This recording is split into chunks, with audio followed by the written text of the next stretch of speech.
పనికిరాని పాత్రనని పారవేయకుమా, పొంగి పొరలు పాత్రగా నన్ను నింపుమా, పొంగి పొరలు పాత్రగా నన్ను నింపుమా. కుమ్మరి పరమ కుమ్మరి జగదుత్పత్తి దారి, జీగట్ట మన్నైన నా వంక చల్లగా చూడుమయా, జీగట్ట మన్నైన నా వంక చల్లగా చూడుమయా. హల్లెలూయా. స్తుతి స్తుతి స్తోత్రం స్తోత్రం స్తోత్రం నాయన. అవును అయ్యా తండ్రి, ఉదయకాలపు వేళ నాయన నీ బంగారు పాదముల వద్దకు చేరి వచ్చి ఉంటున్నాం తండ్రి. నీకే స్తుతి స్తోత్రాలు చెల్లించుకుంటున్నాం. మా జీవితంలో మరొక నూతన దినాన్ని మాకు అనుగ్రహించిన విధానాన్ని బట్టి మీకు వేలాది వేల స్తుతులు నాయన. తండ్రి ఇదిగో ప్రభా, ఉదయకాలపు వేళ అయ్యా మిమ్మల్ని స్తుతించాలని, ఆరాధించాలని, ప్రార్థించాలని, అయ్యా మీ వాక్యం వినాలని ఎంతో ఆశతో చేరి వచ్చి ఉంటుండగా తండ్రి, ఆశగల ప్రాణాన్ని తృప్తిపరిచే దేవుడవు కదా నాయన. పనికి రాని వారమని తండ్రి మమ్మల్ని పారవేయకుండా ప్రభా అయ్యా మీ ఉచితమైన కృప చేత నాయన, మీ వాత్సల్యం చేత, మీ అగాపి ప్రేమ చేత అయ్యా మమ్మల్ని అందరినీ సమకూర్చిన ఆయన ఒక కుటుంబంగా చేర్చి అయ్యా మిమ్మల్ని స్తుతించటకు, మీ వాక్యం వినుటకు అయ్యా మమ్మల్ని సమకూర్చినందులకై స్తుతి స్తోత్రాలు చెల్లించుకుంటున్నాను తండ్రి. చేరి వచ్చిన ప్రతి బిడ్డను బట్టి వందనాలు నాయన.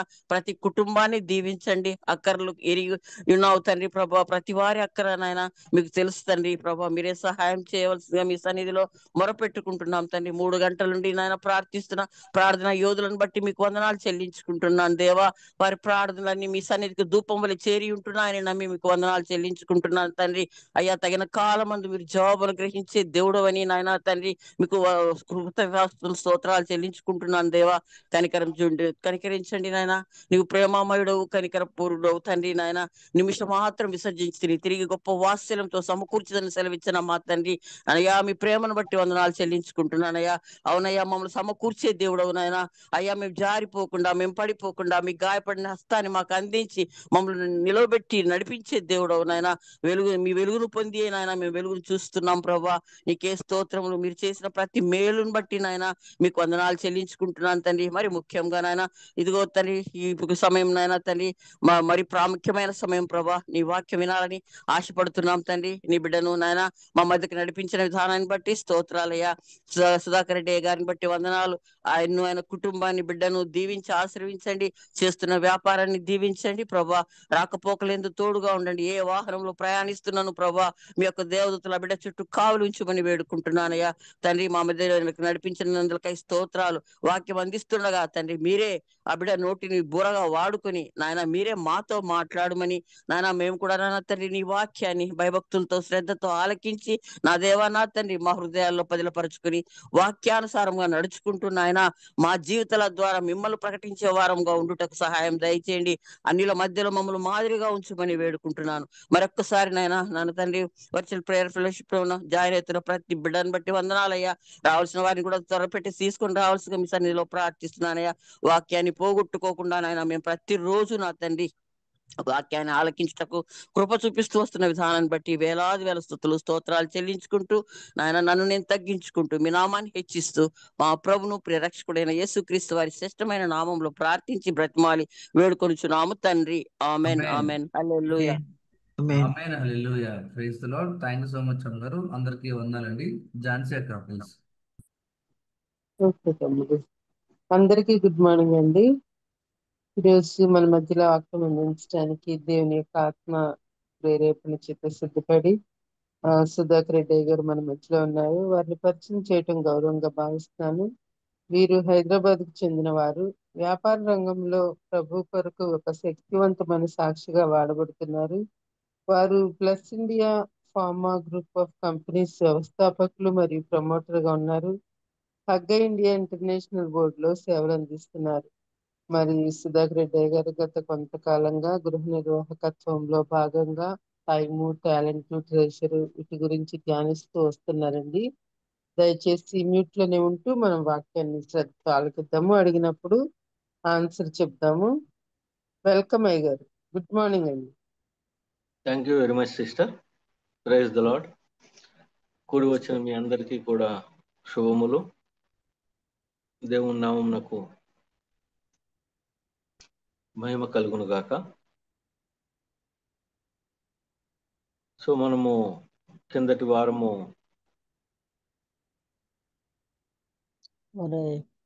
ఎవరైనా ఎప్పుడైనా సరే ఏదైనా మనీ ఎవరికైనా ఇచ్చినప్పుడు వాళ్ళకు వచ్చేటటువంటి ఫస్ట్ ఫీలింగ్ ఏంటి అన్న దాని దగ్గర చూసుకొని ఆగాము.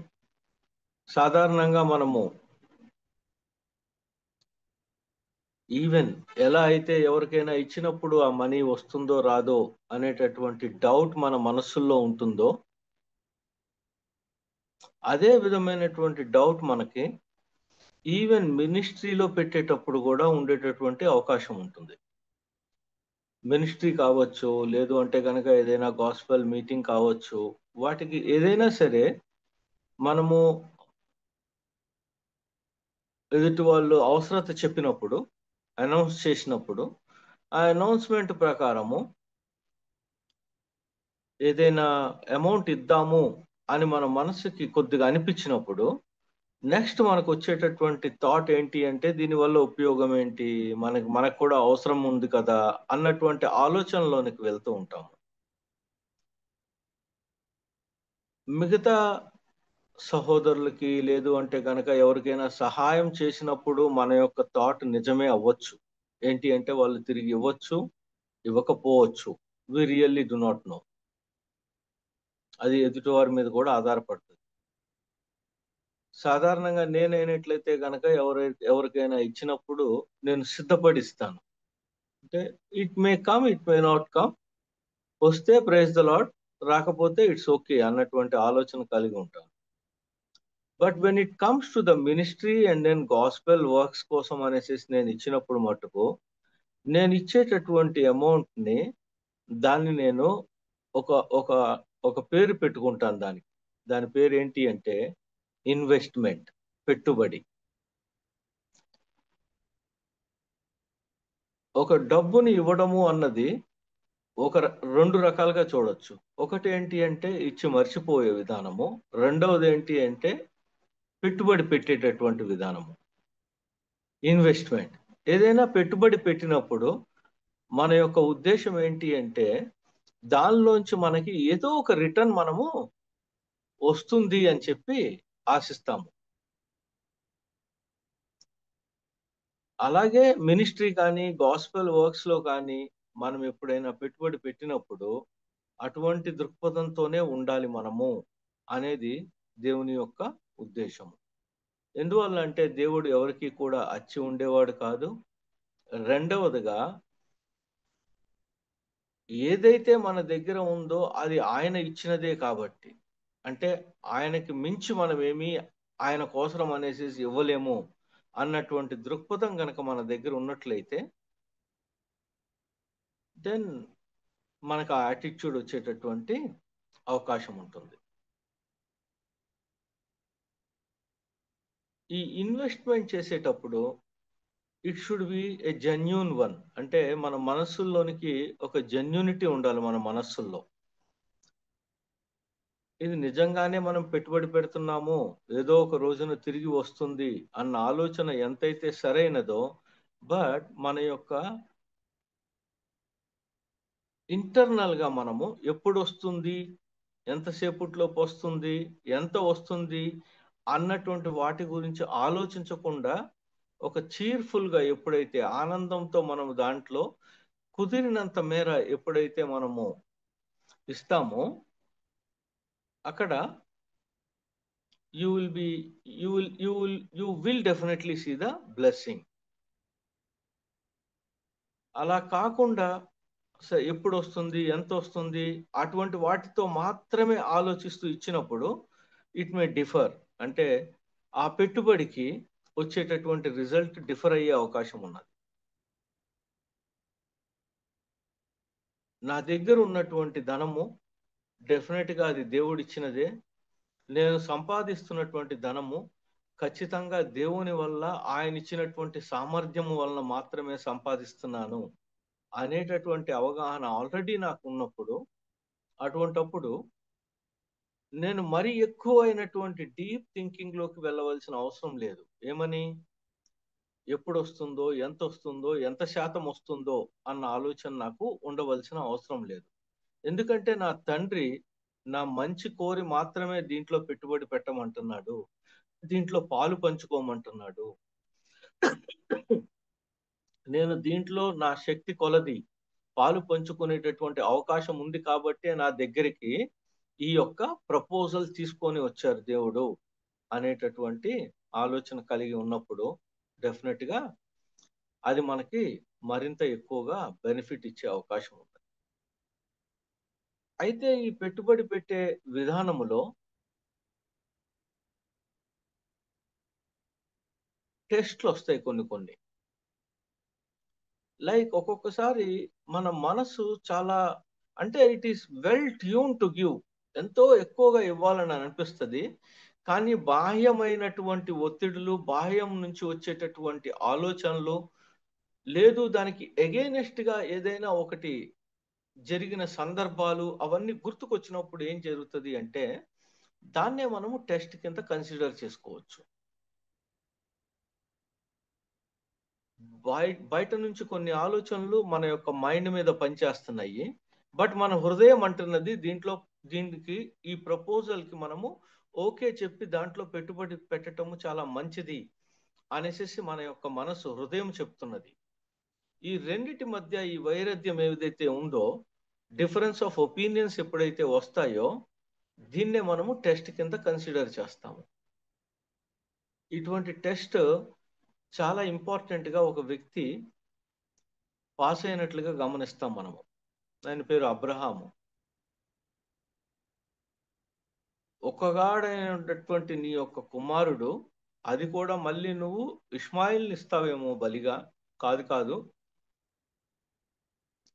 నీవు ఎక్కువగా ప్రేమించేటటువంటి నీ యొక్క కుమారుడైనటువంటి ఇస్సాకుని నాకు బలిగా ఇవ్వు అనేసి దేవుడు అడిగినప్పుడు అబ్రహాం గారు ఏం చేశాడు అనేది మనకి ఖచ్చితంగా తెలిసినటువంటి విషయమే. అనేక మంది దాని గురించి అనేసి మీరు, దేవుడు మీకు కొన్ని థాట్స్ ఇచ్చి ఉండొచ్చు. చాలా సార్లు మీరు ఆ థాట్స్ ని మీ యొక్క హృదయాల్లో విశ్లేషణ చేసి ఉండొచ్చు. But what was one thing that Abraham, ఒక విషయం అబ్రహాం హృదయంలో చాలా నిశ్చయముగా ఉంది. దేవుడు అడిగినప్పుడు బలి ఓం అని చెప్పినప్పుడు తాస్తారం చేశాడా, లేట్ చేశాడా? చేయలేదు. నేను ఆలోచించి చెప్తాను అనేమన్నా హృదయంలో అనుకున్నాడా? అనుకోలేదు. తన భార్యతో ఏదైనా డిస్కస్ చేసినట్లుగా మన దగ్గర ఇన్ఫర్మేషన్ ఉందా బైబిల్లో? లేదు. But he went forward. But ఒక మాట మట్టుకు ఆయన యొక్క హృదయంలో ఖచ్చితంగా ఉంది. అది మీరందరూ కూడా డెఫినెట్ గా కనుక్కొని ఉంటారు అని చెప్పి నేను అనుకుంటున్నాను. ఏంటా ఉద్దేశము?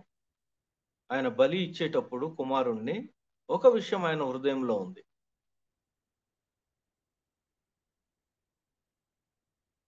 తిరిగి పొందుకుంటాననే ఉద్దేశం అండి. Exactly brother, thank you very much. నేను ఇచ్చేది ఏదైతే ఉందో దేవుడికి, ఇది దేవుడే నాకు అనుగ్రహించాడు.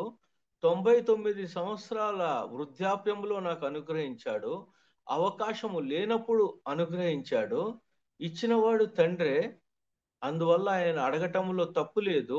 ప్లస్ నేను ఇవ్వగలుగుతాను, నేను ఇస్తాను.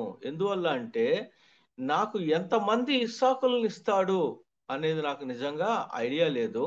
But he will be able to give, అది నాకు ఖచ్చితంగా తిరిగి దేవుడు ఇస్తాడు అనేసి ఎక్స్పెక్ట్ చేశాడు అబ్రహాం. ఒక చిన్న డీటూర్ తీసుకుందాము, ఆ ఏరియా నుంచి ఒక్కసారి పక్కకు వద్దాము. ఇచ్చింది దేవుడు, తిరిగి అడుగుతున్నది దేవుడు. అటువంటప్పుడు ఇది కరెక్టేనా కాదా అని ఒక్క నిమిషం ఆలోచనలోకి వచ్చింది అనుకోండి. ఇచ్చింది దేవుడు, మళ్ళీ తిరిగి అడుగుతున్నది దేవుడు, అది కూడా కుమారుణ్ణి అడుగుతున్నాడు. ఆ టైం అప్పుడు ఒక క్వశ్చన్ మార్క్, ఒక new testament and then old testament కి వ్యత్యాసంగా ఆలోచిస్తూ ఒక్కసారి చెప్పండి, is it is it is it correct on the part of God? కరెక్టేనా ఇలా అడగటం దేవుడు?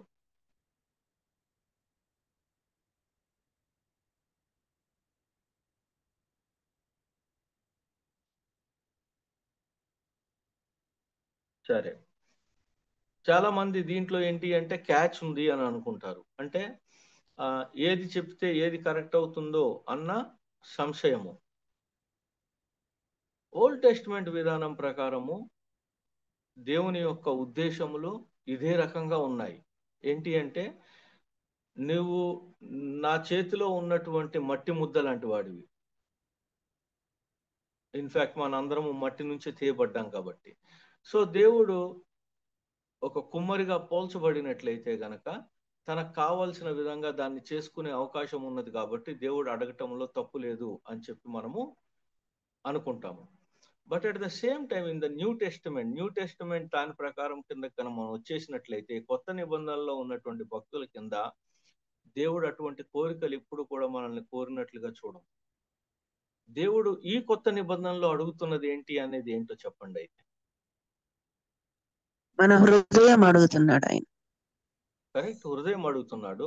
బట్ నేను కంపారిజన్ ఏం తీసుకొని వస్తున్నాను? అబ్రహాము ఇస్సాకుని కంపారిజన్ చేసుకుంటూ తీసుకొస్తున్నాను కదా. ఇప్పుడు ఆలోచించి చెప్పండి, దేవుడు ఈ రోజుల్లో మనల్ని ఏం అడుగుతున్నాడు?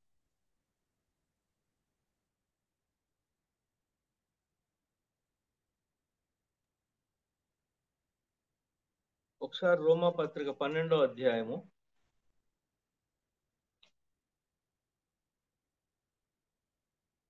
రోమాపత్రిక 12వ అధ్యాయము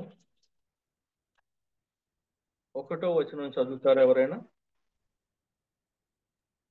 కాబట్టి సహోదరులారా, పరిశుద్ధమును దేవునికి అనుకూలమునైన సజీవ యాగముగా మీ శరీరములను ఆయనకు సమర్పించుకొనుడని దేవుని వాత్సల్యమును బట్టి మిమ్మును బతిమాలుకొనుచున్నాను. ఇట్టి సేవ మీకు యుక్తమైనది. కాబట్టి ఇప్పుడు దేవుడు ఏం అడుగుతున్నాడు మనల్ని? ఆ రోజున ఇస్సాకును ఏ విధంగా పొంది ఉన్నాడో అదే విధంగా మనం కూడా పరిశుద్ధాత్మతో పరిశుద్ధం పొందిన మన హృదయాన్ని అడుగుతున్నాడు.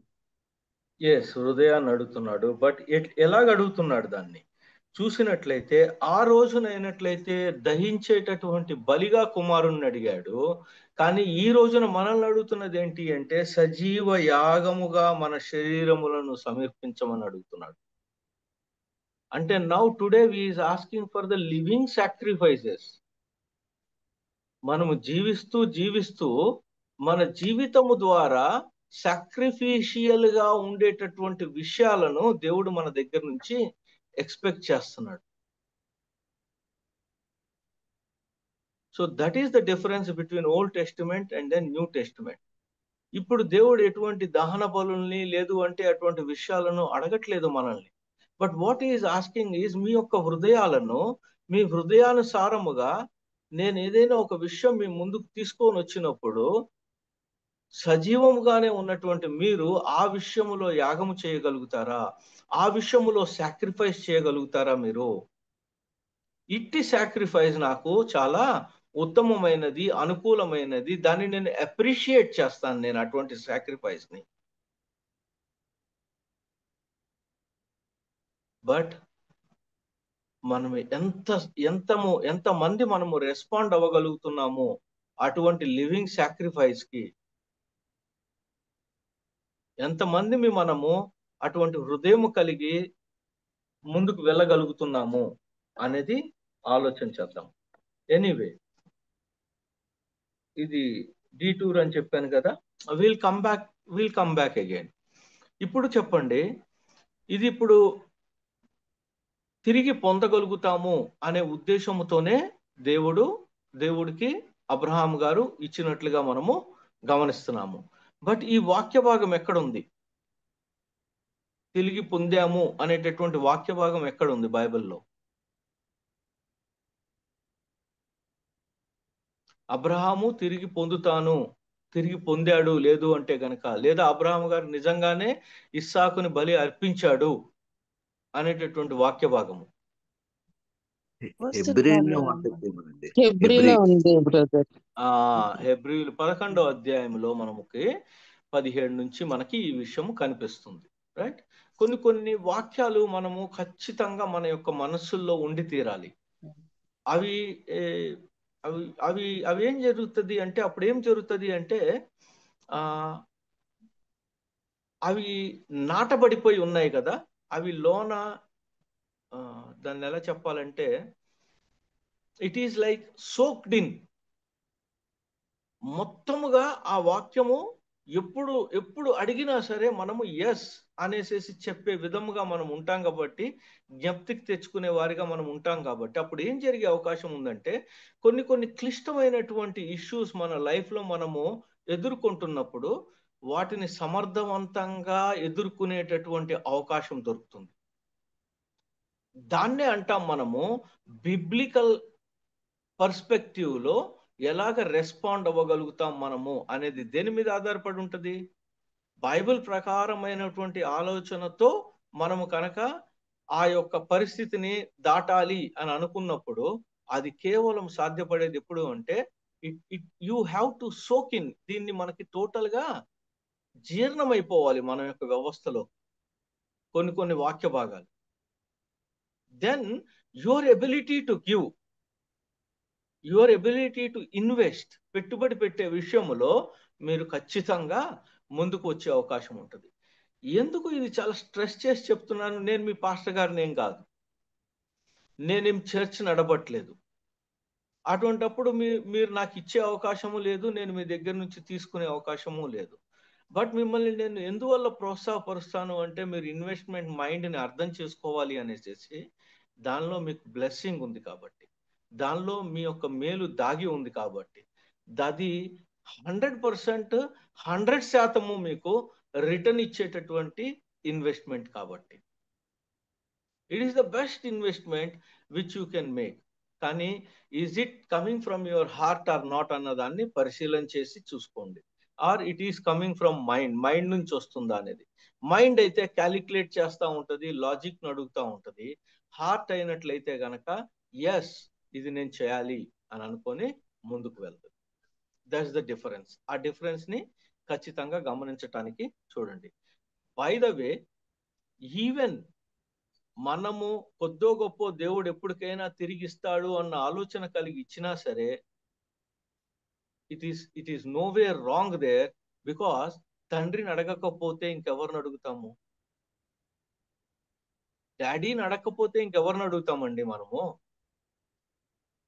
ఇంకెవరినైనా అడగలుగుతామో మనము? ఇంకెవరిని అడగలేం కదా. అంత ఫ్రీగా, అంత ఓపెన్ గా ప్రతి విషయము షేర్ చేసుకునేటటువంటి మనము తండ్రితో తుచ్చమైనటువంటిది, ఇవాళ ఉండి రేపు ఉండకుండా ఉండేటటువంటిది, జస్ట్ కేవలము మన యొక్క సౌకర్యమును, ఆ తర్వాత మనకి కొద్దిగా అనుకూలాన్ని కలిగించేటటువంటిది, కొద్దో అప్పుడప్పుడు హ్యాపీనెస్ ఇచ్చేటటువంటిది, అటువంటి మన అవసరతలు తీర్చేటటువంటి డబ్బు అడగటములో ఎంత సింపుల్ థింగ్ అది మనకి తండ్రిని అడగటము. So there is nothing wrong in asking him like that. He knows it. ఆయనకి మనం అడగక ముందే మన యొక్క అవసరతలన్నీ కూడా తెలుసు కాబట్టి, you need not mind about it, but have this investment minded approach.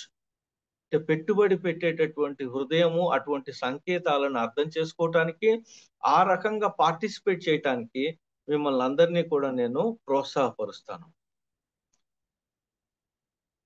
Right.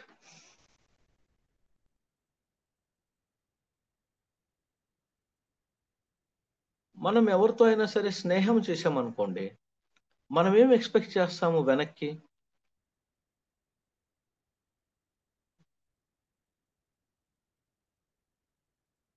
మనము ఎవరితో అయినా స్నేహం చేసాం, ఏం ఎక్స్పెక్ట్ చేస్తాం వెనక్కి? మనము అదే స్నేహాన్ని ఎక్స్పెక్ట్ చేస్తాం.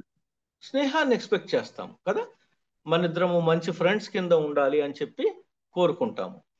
అదే విధముగా మనం గనక ఎవరో ఒకళ్ళ పట్ల మనము ప్రేమను వ్యక్తపరిచామనుకోండి, వారి బాగోగుల్ని చూసే విషయంలో కావచ్చు, లేదు అంటే గనక వారు కొద్దిగా ఫర్ ఎగ్జాంపుల్ 23వ తారీఖున మా చర్చ్లో ఒక సిస్టర్ యొక్క మ్యారేజ్ జరుగుతున్నది. వాళ్ళ ఇంట్లో వాళ్ళు సరిగా పట్టించుకోలేదు. ఆ టైం అప్పుడు అందరము కలిసి ముందుకొచ్చి తలా కొద్దిగా చూసుకుంటూ తనకి బట్టలు కొనడం అయిపోయింది. ఆ తర్వాత తనకి ఒక సామాన్లు పంపియటము, ఇటువంటివన్నీ కూడా ఆలోచన చేస్తున్నారు. సిస్టర్స్ అందరూ కలిసి ఆలోచన చేసి ముందుకెళ్తున్నారు. సో తనని ప్రేమిస్తున్నారు కాబట్టి ఇది. ఇప్పుడు వీళ్ళు ప్రేమతో దీన్ని ఆ సిస్టర్ పట్ల వ్యక్తపరుస్తున్నారు. ఏం ఎక్స్పెక్ట్ చేస్తారు ఆ సిస్టర్ దగ్గర నుంచి? ప్రేమనే ఎక్స్పెక్ట్ చేస్తారు. ప్రేమనే ఎక్స్పెక్ట్ చేస్తారు కదా. అదే విధముగా ఇప్పుడు మనం గనక మనకు కొద్దిగా చిన్న ల్యాండ్ ఉందనుకోండి, పైన కానీ కింద కానీ ఎక్కడో ఒక చోట కొద్దిగా ఖాళీగా ఉన్నటువంటి ల్యాండ్ ఉంటే అక్కడ మనం ఏదో బీర విత్తనాలు, టమాటా విత్తనాలు వేసామనుకోండి, మనం ఏం ఎక్స్పెక్ట్ చేస్తాము? తిరిగి దానికి ఏం కాయాలని చెప్పి కోరుకుంటాము? సేమ్ టమాటాలే రావాలని చెప్పి కోరుకుంటాం కదా. అదే రకంగా ఏదన్నా బీర పాదు వేసామనుకోండి, బీరకాయలే తిరిగి రావాలని చెప్పి కోరుకుంటాం కదా. Now in the similar manner మనము డబ్బుని పెట్టుబడి పెట్టామనుకోండి, ఏం ఎక్స్పెక్ట్ చేయాలి మనము తిరిగి? డబ్బుని. ఎగ్జాక్ట్లీ. చాలా తక్కువ మంది సమాధానం టక్మని చెప్తారు. థ్యాంక్ యూ రమేష్ గారు. డబ్బుని, మిగతా ఇవన్నీ కూడా కరెక్ట్ అయినట్లయితే, స్నేహం అయితే స్నేహము, ప్రేమ అయితే ప్రేమ, బీరకాయ అయితే బీరకాయ, టమాటా అయితే టమాటా అయితే, వరి అయితే వరి అయితే, గోధుమ అయితే గోధుమ అయితే, డబ్బు అయితే డబ్బే అయి తీరాలి. ఈ మాట మాట్లాడుతున్నప్పుడు కొంతమంది నన్ను ఏం అడిగారు అంటే, మీరు బిజినెస్ లో ఉన్నారు కాబట్టి ఇలాగ ఆలోచించగలుగుతున్నారు, మేము జస్ట్ ఒక ఎంప్లాయీ, మాకు ఎలాగ తిరిగి వస్తుంది అని చెప్పి అడిగారు. తిరిగి రావటము అంటే అది it need not come only in the form of ఏమంటారు, డబ్బు అన్న దానికి తిరిగి రావటము అన్నది అదే యాంగిల్ కాకపోవచ్చు. యాంగిల్ కొద్దిగా డిఫరెన్స్ అవ్వచ్చు. ఫర్ ఎగ్జాంపుల్, 1-2 సంవత్సరాల పాటు అసలు మీరు హాస్పిటల్కి వెళ్ళటం అన్నది జరగలేదనుకోండి, మనీ సేవ్ అయినట్లేనా లేదా? చాలా మంది ఆలోచించరు, టేక్ ఇట్ ఫర్ గ్రాంటెడ్ లా చేసుకుంటారు దాన్ని. సపోజ్ ఎవరైనా మీకు ఒక రెండు జతల బట్టలు మీకు కానుకగా ఇచ్చారనుకోండి, అంత అమౌంట్ తిరిగి మీకు, లేదా అది మీరు కొన్నట్లయితే అంత అమౌంట్ మీ దగ్గర సేవ్ అయినట్లేనా కాదా? So there are different ways in which God gives you back. అనేక విధాలుగా దేవుడు దాన్ని మీకు రిటర్న్ ఇస్తాడు. మీరు పెట్టేటటువంటి పెట్టుబడి, in fact if it is for ministry or for gospel, అక్కడ మీకు తిరిగి వచ్చేటటువంటి అవకాశము, దాంట్లో ఎటువంటి సందేహం లేదు, అక్కడ ప్రశ్న ఉండే అవకాశం లేదు. బట్ అవేర్నెస్ తో మీరు ఎదురు చూస్తున్నారా, అది ఎలా తిరిగి వస్తున్నది అన్నదాన్ని గమనించడానికి చూడాలి. ఫర్ ఎగ్జాంపుల్, నేను ఈ మధ్య కాలంలో ఎప్పుడో మీతోనే షేర్ చేసుకున్నానని చెప్పి నాకు గుర్తు. నా కిడ్నీ ఎప్పుడూ కూడా పని చేస్తూ ఉండటానికి, రిజెక్ట్ అవ్వకుండా ఉండటం కోసం అనేసి నేను సుమారుగా ప్రతి నెల 11-15 అలాగా 15,000 దాకా, 14-15,000 దాకా నేను ఖర్చు పెడుతూ ఉండాలి మందుల కోసం. ఇప్పుడు ఆ కాస్ట్ నాకు it has come down to somewhere around 3,000-4,000 రూపీస్కి వచ్చేసింది నాకు. ఎందువల్ల? బికాస్ నాకు ఒక మంచి సప్లయర్ కనిపించాడు, మంచిగా సప్లై చేయగలుగుతున్నాడు, దాని యొక్క రిజల్ట్ అంతా కూడా బాగుంది. ఇదే మాటని నేను ఒక సిస్టర్ గారు ఉన్నారు, శ్రీవాణి అనేసి సిస్టర్ గారు ఉన్నారు, జైకర్ రాయ్ వాళ్ళ యొక్క సిస్టర్ గారు. ఇప్పుడు వాళ్ళకి నేను దీన్ని సజెస్ట్ చేయబోతున్నాను. వాళ్ళకి నేను వాడుతున్నది ఓన్లీ పర్ డే 3 mg అయితే, వాళ్ళు వాడుతున్నది పర్ డే 6 mg, అంతే, డబల్ డోస్ అన్నమాట. సో ఇప్పుడు వాళ్ళకి నేను దీన్ని సజెస్ట్ చేసినప్పుడు వాళ్ళ యొక్క ఖర్చు తగ్గుతుందా తగ్గట్లేదా? సుమారుగా 25,000 రూపాయల దగ్గర నుంచి అది గనక 7,000-8,000 రూపాయల దగ్గరకు వచ్చేసినట్లయితే అది బెనిఫిటా కాదా అంటే డెఫినెట్ గా బెనిఫిటే, దాంట్లో సందేహం ఏముంది. So this is how God blesses us. దేవుడు ఇచ్చేటటువంటి ఆశీర్వాదాలు చూడటానికి మనము ప్రయత్నం చేయాలి, కానీ ఒక్కొక్కసారి అనేక విధాలుగా అవి మనకి తిరిగి వస్తూ ఉంటాయి. సో దట్ ఆ విషయాన్ని ఎప్పుడు కూడా మనము మర్చిపోకూడదు. It will come back in what form అన్నది కూడా మీరు జాగ్రత్తగా చూడటానికి ప్రయత్నం చేస్తూ ఉండండి. అది మీకు ఖచ్చితంగా తిరిగి వస్తుంది. కాబట్టి తిరిగి వస్తుంది అనే ఉద్దేశంతో ఎవరు మీరు నీడ్ గనక మీ హృదయానికి టచ్ అయినట్లయితే గనక, అక్కడ ఆ అవసరత దగ్గర గనక దేవుడు మీతో మాట్లాడినట్లయితే గనక, అక్కడ మీకు శాంతి సమాధానాలు మీ హృదయాల్లో వచ్చినప్పుడు ఖచ్చితంగా మీరు అక్కడ పాలు పంచుకోవటము అన్నది చాలా మంచి విషయం. ఆయన ఇచ్చేటటువంటి బ్లెస్సింగ్స్ టాంజిబుల్ బ్లెస్సింగ్స్ అండి. అంటే వాటిని మీరు చూడగలుగుతారు చాలా డెఫినెట్ గా. ఒకసారి చూడండి, మత్తయి సువార్త రెండు పత్రికల్లో మనకి ఈ మాట కనిపిస్తుంది. రెండింటిని చూద్దాము. మత్తయి సువార్త 19వ అధ్యాయము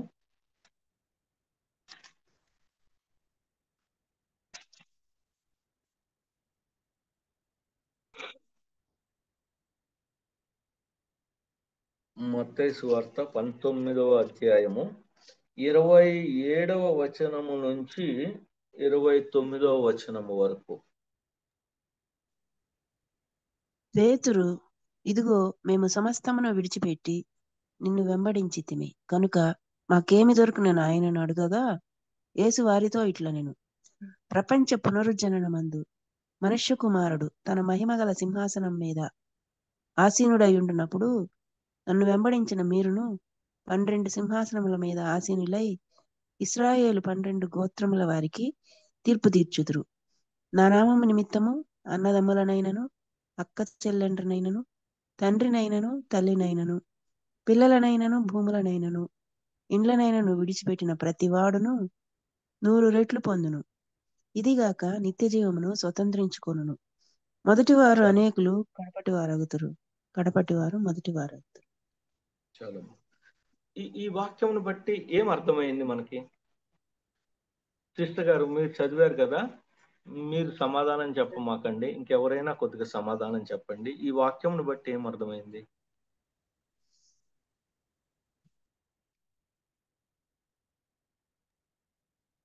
తిరిగి 100 అంతలు పొందుకుంటాం అండి.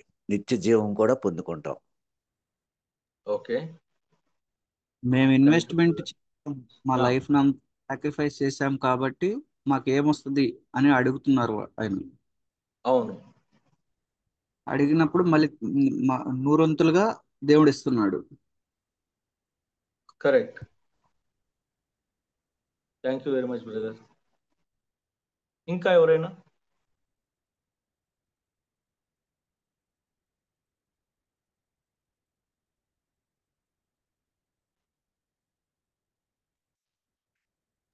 మొదటి వారు కడపటి వారు, కడపటి వారు మొదటి వారు అంటే పరిచర్యలో అంతట్లో వాళ్ళకి అతిశయం వస్తుందేమో అయ్యగారు, అంటే నాకు తెలియదు.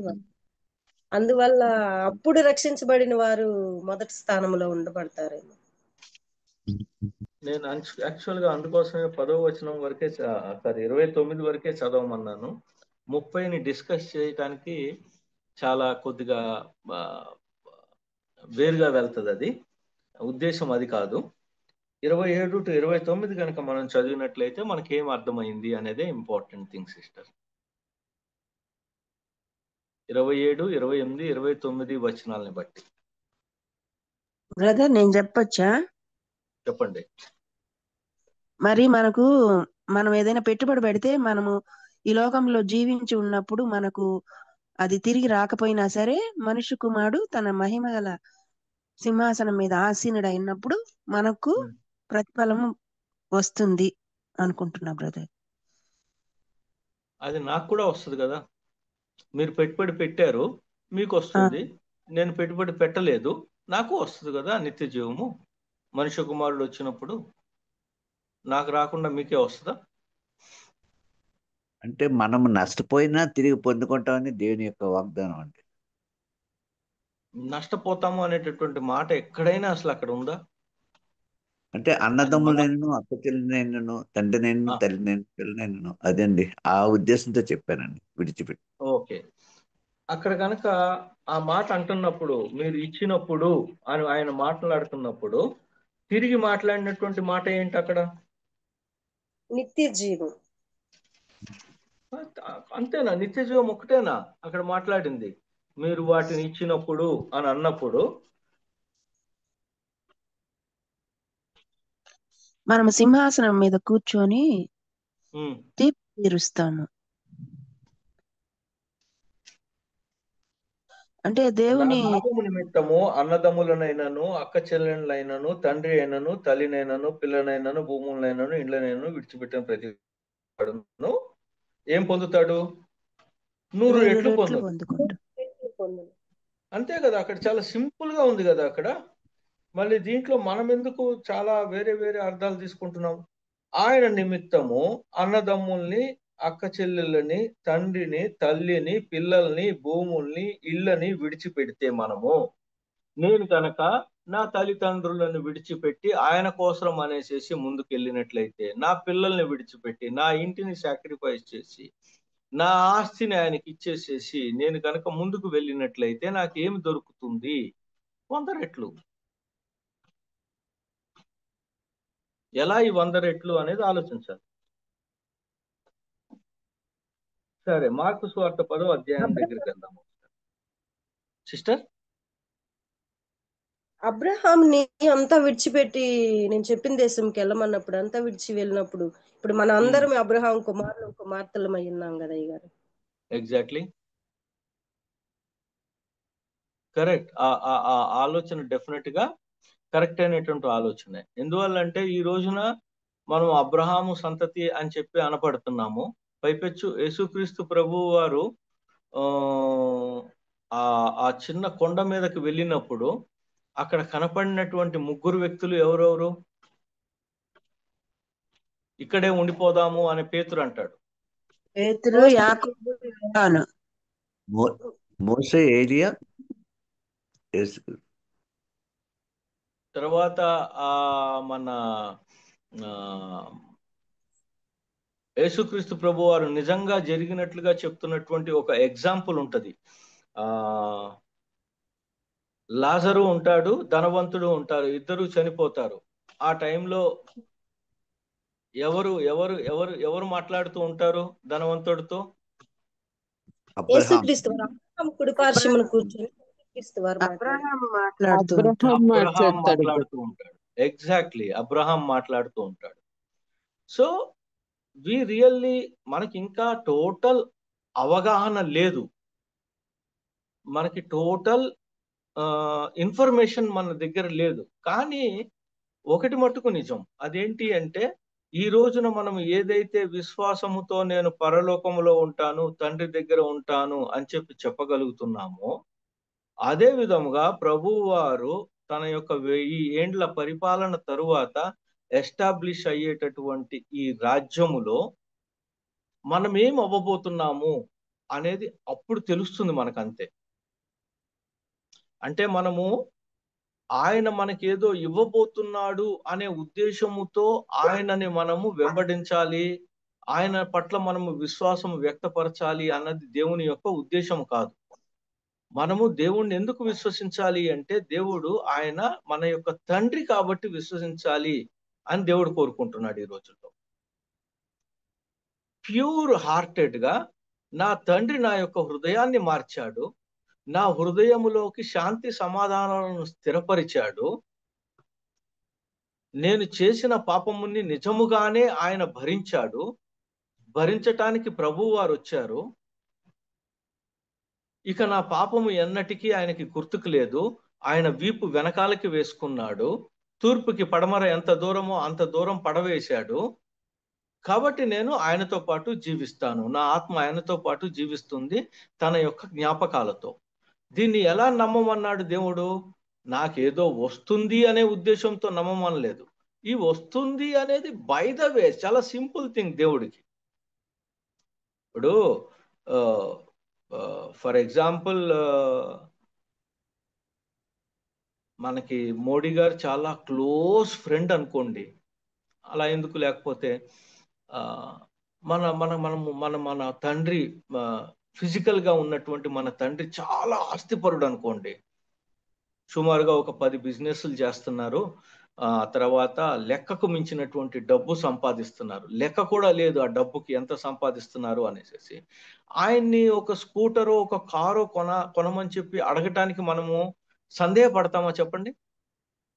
చాలా సింపుల్ గా అడుగుతాం కదా, ఒక కారు అడిగేస్తాం కదా. ఇప్పుడు నా కూతురు నన్ను అడిగేస్తుంది, car కావాలనేసి అడిగేస్తుంది.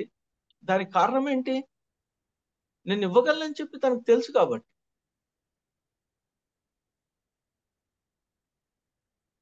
So that is as simple as that. ఎక్స్ట్రాగా ఉన్నటువంటి ఈ ఇవ్వటము అన్నది తండ్రి మనకి చాలా చిన్న విషయము తండ్రికి. అది ఆయన ఇష్టపడతాడు, దాంట్లో ఆయన హీ ఫీల్స్ జాయ్ఫుల్ గా ఇస్తాడు ఆయన మనకి. నా కుమారుడికి నా కుమార్తెలకి ఇవ్వకపోతే ఇంకెవరికి ఇస్తాను అనే ఉద్దేశంతో ఇస్తాడు. బట్ ఫస్ట్ నా దగ్గర ఆ లివింగ్ సాక్రిఫిషియల్ హార్ట్, అంటే జీవించి ఉంటూనే నేను సాక్రిఫిషియల్ గా కొద్దిగా నాకు చిన్న ఇబ్బంది కలిగినా సరే నా మెదడు నుంచి నా ఆలోచనల నుంచి అయినా సరే ఇచ్చే కండిషన్ లో నేనున్నానా అనేది ఇక్కడ పాయింట్.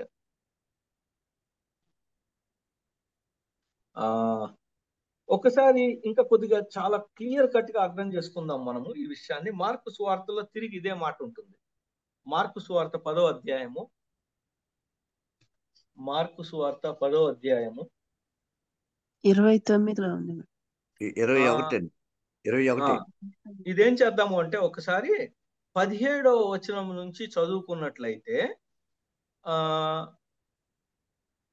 ఆయన ఒకసారి నడుస్తూ వెళ్తున్నారు, ఒక దగ్గరికి వెళ్తున్నప్పుడు సద్బోధకుడా, నిత్య జీవానికి నాకు వారసత్వం కావాలి, నేనేం చేయాలి అనేసి ఒక యవనస్తుడు పరిగెత్తుకుంటూ వచ్చాడు.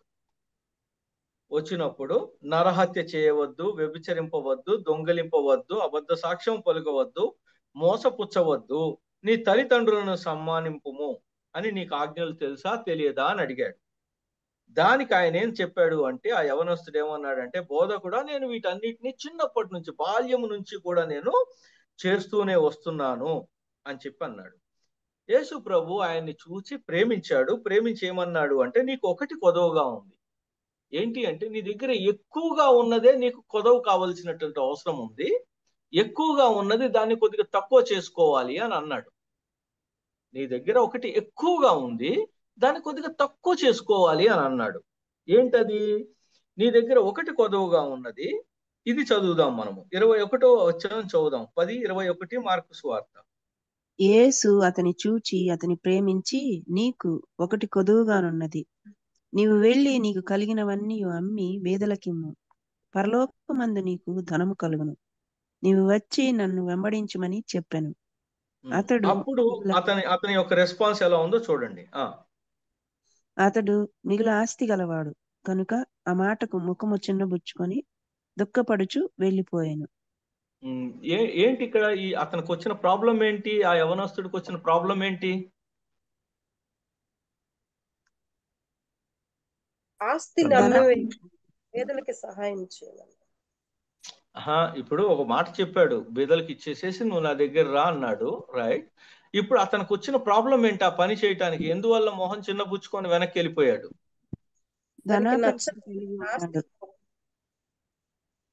మిగులు ఆస్తి గలవాడండి. మిగులు ఆస్తి ఉంటే ఏమైంది? ప్రాబ్లం ఏముంది? నా దగ్గర ఇంకొద్దిగా ఎక్కువ ధనం ఇస్తా అన్నాడు కదా ప్రభు.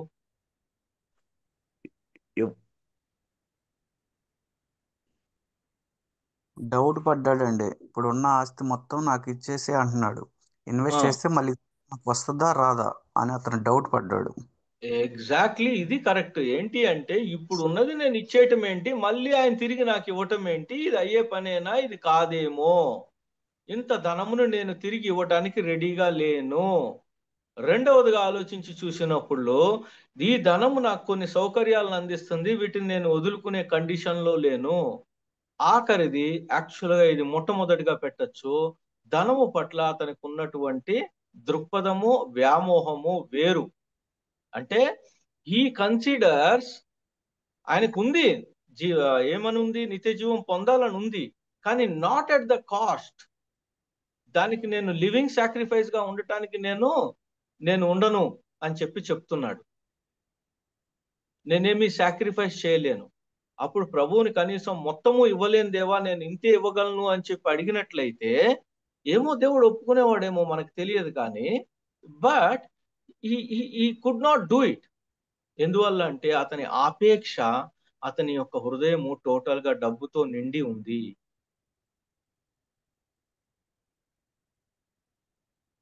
సో అదే మనకి దేవుడు మనతో మాట్లాడుతున్నప్పుడు ఏమంటాడు అంటే, మీరు సిరిని, ఇంకెవరిని, దేవుణ్ణి ఒకేసారి ప్రేమించలేరు. గ్రీడీనెస్ లేదు కంటే కూడా అతనికి నాకు డబ్బే ఇంపార్టెంట్, నీకంటే కూడా డబ్బుతో పాటు నువ్వు వస్తావో రావో చెప్పు నాకు. నేను కండిషన్స్ పెడుతున్నాను దేవుడికి. ఇప్పుడు నా ప్రకారము నువ్వు చెప్పే ఆజ్ఞల్ని మరల్చుకో కొద్దిగా. నీ ప్రకారం నేను కాదు, నా ప్రకారం నువ్వు మరల్చుకోవాలి. నేను సంపాదించుకున్న ఆస్తి ఇది, నా ఆస్తి ఇది.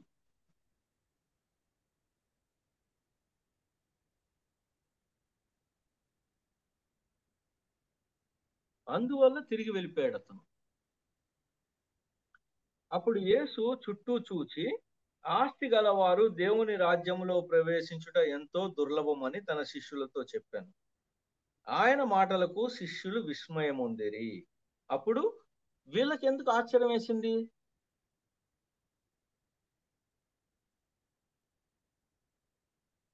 వీళ్ళకి ఎందుకు ఆశ్చర్యం వేసింది అంటే, బై ఆల్ మీన్స్ ఒక పడవ లేదా 2 పడవలు, ఒక 4-5 నెట్లు కలిగి ఉండటము అన్నది ఆ రోజుల్లో చాలా ఆస్తి గలవాడు పేతురు.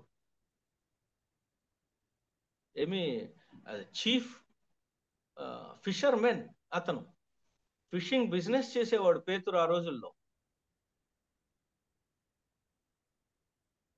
ఇవన్నీ వదిలేసేసి మనల్ని రావటం కుదరదు అని అంటాడేంటి ఈయన, ఎలాగా ఇది అని ఆలోచనలో పడ్డారు వాళ్ళు. వాళ్ళ ఆలోచనలు ఎరిగాడు కాబట్టి యేసు ప్రభు ఇలా మాట్లాడారు. సిస్టర్ చదువుతారా? అందుకు యేసు తిరిగి వారితో ఇట్లా నేను పిల్లలారా, తమ ఆస్తి యందు నమ్మిక ఉంచువారు దేవుని రాజ్యంలో ప్రవేశించుట ఎంతో దుర్లభము. ధనవంతుడు దేవుని రాజ్యం ఎక్కడ పెట్టుకోవాలి మన యొక్క నమ్మకము అంటే? దేవుని మీద పెట్టుకోవాలి. కరెక్టే. ఎందుకు పెట్టుకోవాలి దేవుని పట్ల? మనకు పరలోకంలో ధనం కలుగుతుంది కాబట్టి కాదు. ఆయన తిరిగి ఇచ్చే సమర్థత కలిగిన వాడండి. Thank you very much brother. ఆయన తిరిగి ఇస్తాడు కాబట్టి. గుర్తుపెట్టుకోండి, ధారాళముగా మనకు దయచేసేవాడు దేవుడే కాబట్టి. ఎందువల్ల దేవుని పట్ల మనం నమ్మకం పెట్టుకోవాలి అంటే, ధారాళముగా మనకి దయచేసేవాడు దేవుడు కాబట్టి. ఆయన చేసినటువంటి ఎటువంటి ప్రామిస్ ఎస్ ఆమెన్ అన్నట్లుగానే ఉంది, కానీ ఇంకో విధంగా లేదు కాబట్టి అందువల్ల ఆయన పట్ల మనం నమ్మకం పెట్టుకోవాలి. కానీ ఉన్నటువంటి ఆస్తి ఆయన వల్లే ఉంది అనేటటువంటి స్పృహలోనికి లేకపోవటమే మనం చేస్తున్నటువంటి తప్పు. ఎప్పుడైతే ఆ అవగాహన మనలోనికి సెట్ అవుతుందో, యూ విల్ కన్సిడర్ మనీని ఇంకో విధంగా చూసేటటువంటి అవకాశం ఉంది. And by God I'm telling you, అప్పుడు మీకు ఎప్పుడైతే ఇది మీకు టోటల్ గా సింక్ అవుతుందో, టోటల్ గా ఇది మీ హృదయాల్లో సోక్ అవుతుందో, ధారాళముగా దయచేసేవాడు దేవుడే, ఈ రోజున నా దగ్గర ఉన్నది దేవుని ద్వారా మాత్రమే వచ్చింది అనేది ఎప్పుడైతే చాలా క్లారిటీగా మనకు అర్థమవుతుందో, ఆ తర్వాత ఎటువంటి సమస్య ఉండదు. మీ యొక్క దృక్పథం టోటల్ గా మారిపోతుంది డబ్బు పట్ల. The way you behave with the money, the way you will use the money will be totally different. ఇంకా అసలు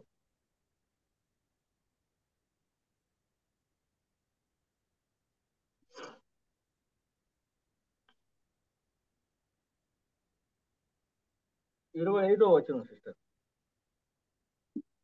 ధనవంతుడు దేవుని రాజ్యంలో ప్రవేశించుట కంటే ఒంటె సూది బెజ్జములో దూరుట సులభము.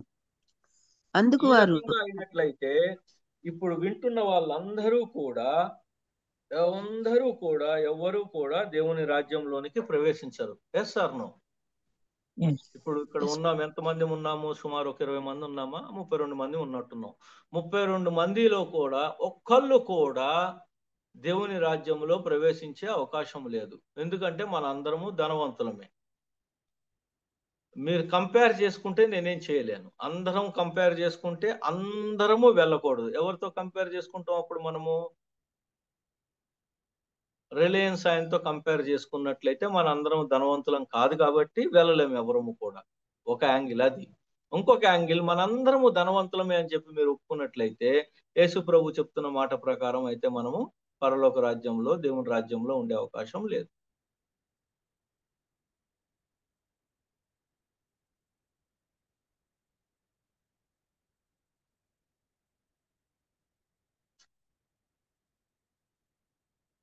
అప్పుడు వాళ్ళు అడిగినటువంటి ప్రశ్న చూడండి. అందుకు వారు అత్యధికముగా ఆశ్చర్యపడి, అట్లయితే ఎవరు రక్షణ పొందగలడని ఆయన అడిగిరి. యేసు వారిని చూచి, ఇది మనుషులకు అసాధ్యమే గాని దేవునికి అసాధ్యము కాదు. దేవునికి సమస్తమును సాధ్యమే. సో దట్ ఈస్ వే ఈ విశ్వాసము అన్నటువంటి విషయము మనకి చాలా ప్రాముఖ్యముగా మనము ఎంచుతున్నాము. బట్ అంతే విశ్వాసం మనము డబ్బు పట్ల కూడా కలిగి ఉన్నాము. అందువల్లనే దేవుడు ఈ మాట మాట్లాడారు, మీరు సిరికిని దేవునికిని ఒకేసారి సేవ చేయలేరు మీరు. It is impossible for you. You need to understand what I am. దేవుడు ఎవరు, ఆ తర్వాత సిరి ఏమిటి అనేది మీరు క్లారిటీ తెచ్చుకోకపోయినట్లయితే గనక ఒక ఒక ఒక ఒక ఇంపార్టెంట్ థింగ్ ఏదైతే మన జీవితాల నుంచి దేవుడు కోరుకుంటున్నాడో అది సరిగా జరిగేటటువంటి అవకాశం లేదు. వి విల్ ఆల్వేస్ థింక్ ఏదైనా ఇస్తున్నప్పుడు అది పెట్టుబడి అనుకోకుండా అది పోతుంది అనేటటువంటి దృక్పథంలోనే మనం ఉండేటటువంటి అవకాశం ఉంది. 2 కండిషన్స్. ఒకటి, దేవుడు మాట్లాడితే శాంతి సమాధానం రావాలి అక్కడ. అంటే ఇవ్వాలి అని అనుకున్నప్పుడు కొన్నిసార్లు శాంతి సమాధానం మన హృదయంలో సెట్ కావాలి. రెండవది, అక్కడ అవసరత మన యొక్క హృదయాలను టచ్ చేయాలి. ఈ 2 కనుక జోడెడ్లు లేదు అంటే గనక 2 చక్రాల కింద కనుక మన హృదయంలో సెట్ అయినప్పుడు దేర్ యూ కెన్ థింక్ అక్కడ ఇస్తున్నది దాన్ని ఖచ్చితంగా పెట్టుబడి అని చెప్పి అనుకోవచ్చు. ఇప్పుడు పేతురు గారికి ఒక చాలా పెద్ద సందేహం వచ్చింది. 28వ వచనం సిస్టర్. పేతురు, ఇదిగో మేము సమస్తమును విడిచిపెట్టి నిన్ను వెంబడించితిమని ఆయనతో చెప్పసాగాను. అందుకు యేసు ఇట్లనెను, నా నిమిత్తమును సువార్త నిమిత్తమును ఇంటినైనను అన్నదమ్ములనైనను అక్క చెల్లెండ్రనైనను తల్లిదండ్రులనైనను పిల్లలనైనను భూములనైనను విడిచినవాడు ఒక్క నిమిషం ఆగండి సిస్టర్. అక్కడ ఎవరి నిమిత్తము? నా నిమిత్తము, దేవుని నిమిత్తం, ప్రభువైన సువార్త నిమిత్తం. ఎగ్జాక్ట్లీ. అంటే నా నిమిత్తము అంటే మినిస్ట్రీ నిమిత్తము, రెండవది సువార్త నిమిత్తము. అంటే సువార్తని ప్రబలించాలి, లేదా సువార్త ఎవరో చేస్తున్నారు వారికి సహాయకారిగా మనము డబ్బు పంపించటము. ఆయన నిమిత్తము, మినిస్ట్రీ నిమిత్తము, ఆ తర్వాత సువార్త నిమిత్తము కనుక ఇంటినైనను అన్నదమ్ములనైనను అక్క చెల్లెళ్ళైనను తల్లిదండ్రులనైనను పిల్లలనైనను భూములనైనను విడిచిన వాడు 30వ వచనం ఎలా బిగినైంది? ఇప్పుడు ఇహమందు హింసలతో పాటు. నెమ్మదిగా సిస్టర్. ఇప్పుడు ఇహమందు అంటే అర్థం ఏంటి? ఇప్పుడు మనం జీవించి ఉన్నప్పుడు. ఇప్పుడు మనము జీవించి ఉన్నప్పుడు, ఇక్కడ ఈ ఇహమందు జీవించినప్పుడే, ఈ భూమి మీద జీవిస్తూ ఉన్నప్పుడే, తర్వాత ఎప్పుడో కాదు. ఆ తర్వాత మనం పరలోకం వస్తుంది, ఆ తర్వాత మనం బంగారు సింహాసనం మీద కూర్చుంటాము, అది కాదు. ఇప్పుడు ఇహమందు. బట్ ఒక మాట అన్నాడు ఇక్కడ. ఇప్పుడు ఇహమందు హింసలతో పాటు, అంటే హింసలు రాకుండా ఉండవు అనేది గ్యారంటీగా చెప్తున్నాడు దేవుడు. నూరంతలుగా ఇండ్లను, అన్నదమ్ములను, అక్క చెల్లెళ్లను, తలను, పిల్లులు, భూములు, రాబో కాలమందు నిత్య జీవమును. నిత్య జీవమును ఎంత సింపుల్ గా యాడ్ చేశాడో గమనించండి. మీరు నా నిమిత్తము, సువార్త నిమిత్తము కనుక సుధాకర్ నువ్వు పెట్టుబడి పెట్టగలిగినట్లయితే గనక ఇప్పుడు ఇహమందు నీకు సమస్యలు వస్తాయి, కష్టాలు వస్తాయి, హింస జరగవచ్చుగాక, కానీ నేను నీకు నువ్వు ఏది పెట్టావో అది నీకు తిరిగిస్తాను. Whatever you give it will be given back to you. Plus నిత్య జీవము. ఎంత క్లారిటీగా ఇక్కడ వాక్యం మనతో మాట్లాడుతుందో గమనించడానికి ప్రయత్నం చేయండి. ఇప్పుడు ఆ ధనవంతుడు మిస్ అయింది ఏంటి? వెనక్కి చిన్నబుచ్చుకొని, మొహం చిన్నబుచ్చుకొని వెళ్ళిపోయాడు కదా ఆ ధనవంతుడు. ఇప్పుడు అతను మిస్ అయింది ఏంటి? ఇప్పుడు సపోజ్ అతని దగ్గర ఒక ఆ రోజుల ప్రకారం ₹1,00,000 గ్రేటే కాబట్టి ₹1,00,000 ఆస్తి ఉందనుకుందాము. ఉంటే ఇప్పుడు అతను మిస్ అయింది ఏంటి? నూరంతలు పోగొట్టుకున్నాడు. నిత్య జీవమును పోగొట్టుకున్నాడు. అంటే ఎంత ఎంత పోగొట్టుకున్నట్లు? ₹1,00,00,000.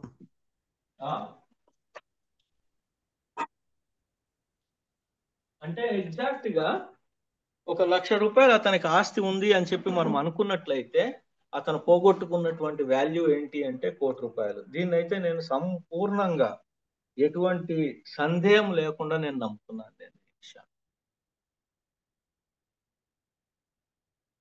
అండ్ నా చేతనైనంత మట్టుకు నేను మిమ్మల్ని దీని పట్ల విశ్వాసం వ్యక్తపరచండి, ఈ వాక్యం పట్ల విశ్వాసం వ్యక్తపరచమనేసి నేను మిమ్మల్ని రిక్వెస్ట్ కూడా చేస్తున్నాను. This is the truth. రాబో లోకమందు నిత్య జీవమును పొందుదురని మీకు నిశ్చయముగా చెప్పుచున్నాను. అంటే ఇక్కడ ఎటువంటి సందేహం లేదు. ఇక్కడ నేను మీతో చెప్తున్నాను అని కాదు, నిశ్చయముగా చెప్పుచున్నాను. ఒక రకమైనటువంటి అథారిటీ ఉంది ఆ మాటలో, ఆ చెప్తున్నటువంటి మాటలో. ఖచ్చితంగా it will come back to you. దేవునికి ఇచ్చినది ఏది కూడా ఆయన ఎవ్వరికి కూడా అప్పు ఉండేటటువంటి అవకాశం లేదు కాబట్టి he will give back to us. దీన్ని మనము డెఫినెట్ గా గుర్తించగలగాలి. దీన్ని గుర్తించక మనం చాలాసార్లు మనము వెనకబడిపోతున్నాము అనేది షూర్గా అర్థం చేసుకోవచ్చు మనం. ఇప్పుడు ఆలోచన చేయండి, నేను గనక తల్లిదండ్రుల్ని ఇప్పుడు ఎవరైనా సరే అసలు యాక్చువల్ కరెక్ట్ గా అర్థం చేసుకున్నట్లయితే గనక ఇంటిని ఎవరైనా ఇచ్చే లెవెల్లో మనం ఎవరైనా ఉన్నామా?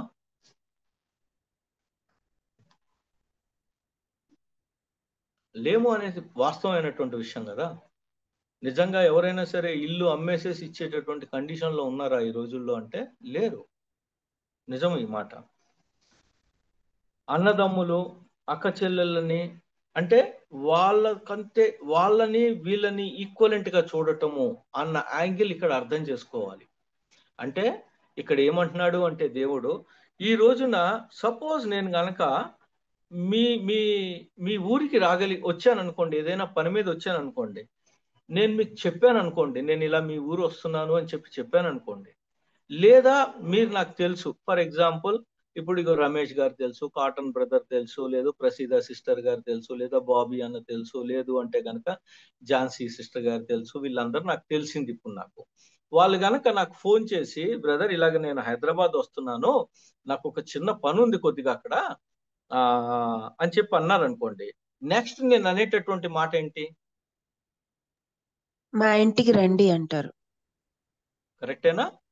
మీరైనా అంటారు, నేనైనా అంటాను కదా. అన్న తర్వాత ఇంటికి వచ్చిన తర్వాత ఈ ఇంటిని మేబీ మీరు బెడ్రూమ్ లోకి రాలేకపోవచ్చేమో కానీ, బట్ ఇంటిని ఆల్మోస్ట్ ఆల్ టోటల్ గా మీరు వాడుకునేటట్లుగా మీరు నన్నైనా ట్రీట్ చేస్తారు, నేను మిమ్మల్ని అయినా ట్రీట్ చేస్తాను. అవునా కాదా అంటే ఎస్. భోజనం విషయం కావచ్చు, సదుపాయాల విషయంలో కావచ్చు, లేదు అంటే గనక ఆ రోజున నేను మీకోసం అనేసి 1 గంటో 2 గంటలో స్పేర్ చేసే విషయంలో కావచ్చు, లేదా నేను నాకు కుదరకపోయినట్లయితే ఎవరో ఒకళ్ళని మీకు సహాయం చేసే విధంగా ఏర్పాటు చేసే విషయం కావచ్చు. ఇది మీరైనా చేస్తారు, నేనైనా చేస్తాను. ఇది మూలం ఇక్కడ. మీరు ఎంతమంది నన్ను యాక్చువల్‌గా నిజంగా నా ముఖంతో నన్ను ఫిజికల్‌గా చూసుంటారు? చాలా మంది చూసుండరు కదా నన్ను ఫిజికల్‌గా. ఇప్పుడు నేను కనిపిస్తున్నదే మీరు చూసారు నన్ను కదా!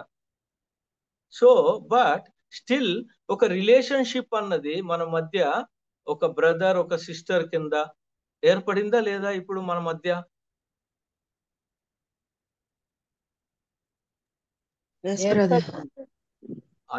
అది ఇక్కడ మాట్లాడుతున్నది. ఆయన నిమిత్తము అంటే ఆయన గురించి అనేసేసి చేస్తున్నటువంటి ఎటువంటి పనిలో అయినా సరే మనము నూరంతలుగా మనము అక్క చెల్లెండ్లను, తల్లులు, కొంతమంది చాలా పెద్దవాళ్ళు ఉంటారు. వాళ్ళు నాయన అని చెప్పి పిలుస్తారు. బాబు అని చెప్పి పిలుస్తారు. అటువంటప్పుడు ఆ అటాచ్‌మెంట్ పెరుగుతదా లేదా వారితో మనకి? పెరుగుతది.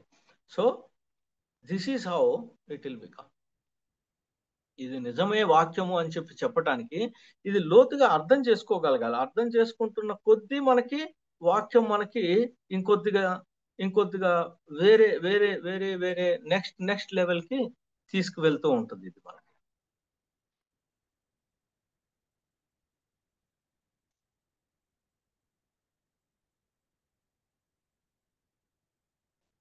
మనం ఎవ్వరము నిజంగా మనం ఏవి కూడా విడిచిపెట్టలేదు. రూల్ ప్రకారం ఆలోచించినట్లయితే.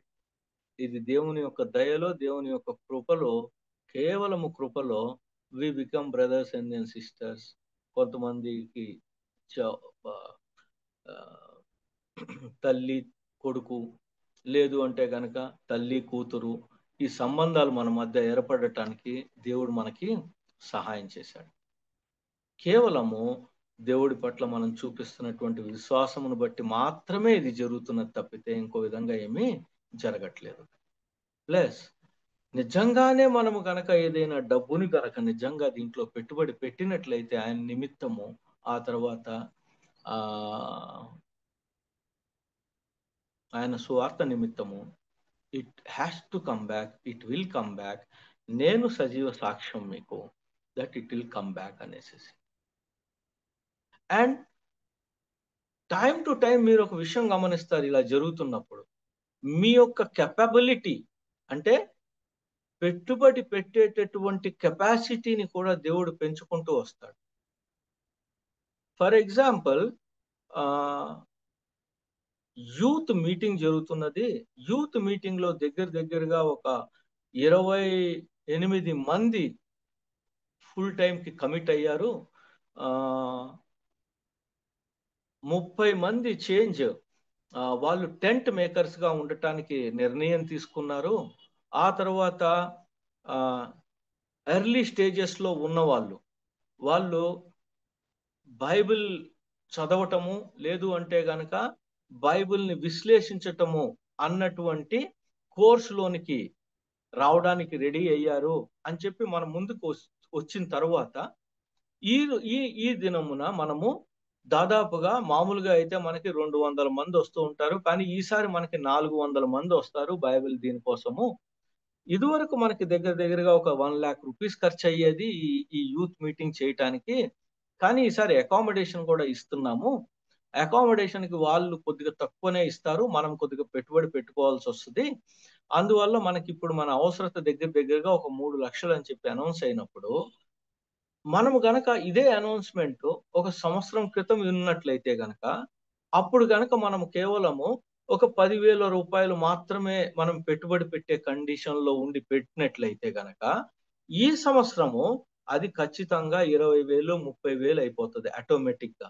ఎందువల్ల అంటే ఆ కిందటి సంవత్సరం నుంచి ఈ సంవత్సరానికి నీ యొక్క స్థితిగతులను, నీ యొక్క ఆస్తి విషయములోను, నీ దృక్పథం విషయములోను, నీ మైండ్ ఆలోచించే విషయములోను దాన్ని దేవుడు 3 విధాలుగాను పెంచి ఉన్నాడు. కాబట్టి నీ యొక్క స్థితిగతుల విషయములోను, నీ యొక్క ఆస్తి విషయములోను, ఆ తర్వాత ఇంపార్టెంట్ గా నీ యొక్క మైండ్ విషయంలోను దేవుడు క్రియలు చేశాడు కాబట్టి నీవు అంతకంతకు ఎక్కువగా పెట్టుబడి చేసేటటువంటి కండిషన్లోకి పైకి వెళ్తావు నువ్వు. అండ్ నెక్స్ట్ ఇయర్ 2026లో మళ్ళీ ఇటువంటి అనౌన్స్మెంట్ వచ్చినప్పుడు ఇదే 20-30 వేల రూపాయలు, 40,000, 50,000 రూపాయలుగా మారుతుంది. ఎందువల్ల అంటే ఏం చేసుకుంటావు, అలా పెరుగుతూ ఉంటది డబ్బు నీకు, నీ దగ్గర అలా పెరుగుతూ ఉంటది నీ యొక్క మైండ్. అలాగా వినే వాళ్ళకి చాలా వింతగా అనిపించవచ్చు, కానీ ఇది నా జీవితంలో జరిగిందే, నేను మీతో సాక్ష్యంగా పంచుకుంటున్నా. దేవుడికి మహిమ రావాలని చెప్పి మాత్రమే కోరుకొని నేను ఈ మాటల్ని మీతో మాట్లాడుతున్నాను. అంటే this increase in your life is God willingness. దేవుని యొక్క కోరిక ఇది. మీరందరూ కూడా, తన యొక్క బిడ్డలందరూ కూడా అటువంటి కండిషన్ లో ఉండాలి అనేది ఆయన యొక్క కోరిక. ఇప్పుడు నేను మాట్లాడుతున్న మాటని సరైన దృక్పథంతో ఆలోచించండి. అంటే దట్ డజంట్ మీన్ దట్ కి మీరు మొత్తము మీ దగ్గర ఉన్నటువంటి డబ్బు మొత్తము తీసి ఇచ్చేయమనేసేసి కాదు దీని అర్థం, ఎట్టి పరిస్థితుల్లోనూ కాదు. మిమ్మల్ని మీరు ప్రేమించుకున్న విధంగానే అన్నదాన్ని గుర్తుంచుకుంటూ ఇంకా ఏం చేయగలుగుతారు, ఉన్న దాంట్లో ఎంత స్పేర్ చేయగలుగుతారు, ఎంత పక్కకి తీయగలుగుతారు అన్న దాని మీదనే ఆలోచించండి. 100 రూపాయలు ఉంటే 100 రూపాయలు ఇవ్వమనేసేసి ఈ రోజున ఇవ్వరు అనేసి అందరికీ తెలిసిన విషయం ఇది. అటువంటి ఎక్స్ట్రీమ్ బోధ నేను ఎట్టి పరిస్థితుల్లోనూ చేయను. లేదు అంటే ఎక్స్ట్రీమ్ మాటలు నేను మాట్లాడను. మీ మంగళసూత్రాలు వేసేయండి, లేదు అంటే కనుక మీరు రింగులు వేసేయండి, ఇటువంటి మాటలు నేను ఎప్పుడు మాట్లాడను. అవన్నీ సత్య దూరమైనటువంటి మాటలు అన్నది మనందరికీ తెలుసు కూడా. But what can be spared, what can be given, how you can participate, ఏ రకంగా మీరు పార్టిసిపేట్ చేయగలుగుతారు దాంట్లో. ఒక చిన్న పార్టిసిపేషన్ తో బిగించేస్తే దాడు దేవుడు ఆశీర్వదిస్తున్న కొద్దీ కూడా అది you can see it growing. 3 విధాలుగా గ్రోత్ ని మీరు ఖచ్చితంగా మీ యొక్క విషయంలో గమనించుకుంటారు. సో ఈ గ్రోత్ కావాలి అని అనుకున్నట్లయితే కనుక దీని మీద దృష్టి పెట్టండి, దీని గురించి ఆలోచించండి, ఎలా జరుగుతుంది అనేది ప్రాక్టికల్ గా మీ లైఫ్ లో చూడండి. రేపొద్దున 10 మందిని మీరు కూడా ఎంకరేజ్ చేయండి. అవును నాయనా, ఇలా నా జీవితంలో జరిగింది కాబట్టి మీరు కూడా ఈ పని చేసేటటువంటి అవకాశం ఉంది అనేసి. Expect that from the God. దేవుని దగ్గర నుంచి ఈ విషయాన్ని ఆశించండి. ఇది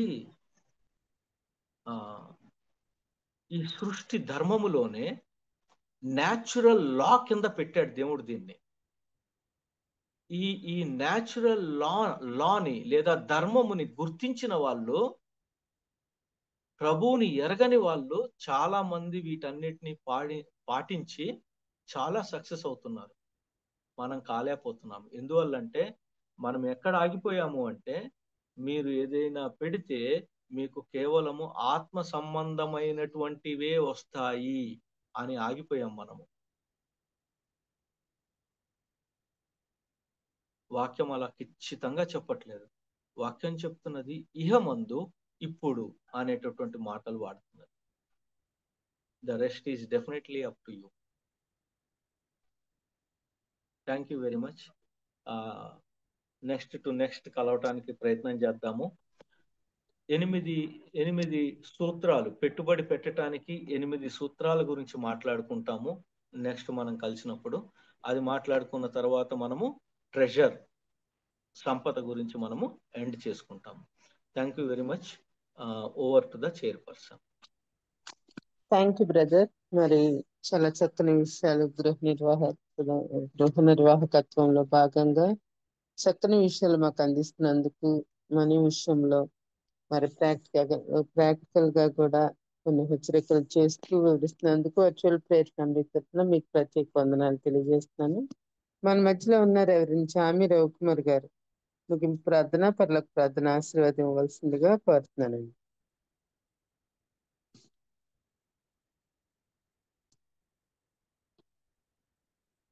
ప్రార్థన చేసుకున్నాను. పరిశుద్ధుడు అంటే నీ బంగారు పదాలు పొందడం ఉదయకాల సమయంలో ప్రభా, అయ్యా నువ్వేమైనా చేయగలవు తండ్రి. మిచ్చిన ప్రతి దాన్ని తిరిగి ప్రభా మాకు ఇవ్వగలవు ప్రభా. ప్రార్థన చేస్తున్నాను తండ్రి. మా వ్యక్తిగత జీవితంలో ప్రభా విశ్వాసాన్ని పొందుకునే భాగ్యం తెచ్చుకొని ప్రార్థన చేస్తున్నాను తండ్రి. వాగ్దానం చేసిన వాడు ప్రభా నమ్మదగిన దేవుడు అయ్యా ప్రార్థన చేస్తుంది. మా వ్యక్తిగత జీవితంలో ప్రభా ఈ వాక్యాన్ని ఉన్నట్టుగా గ్రహించగలిగే కృప, గ్రహించగలిగే ప్రభా జ్ఞానం మాకు దయచేయమని ప్రార్థన చేస్తున్నాను తండ్రి.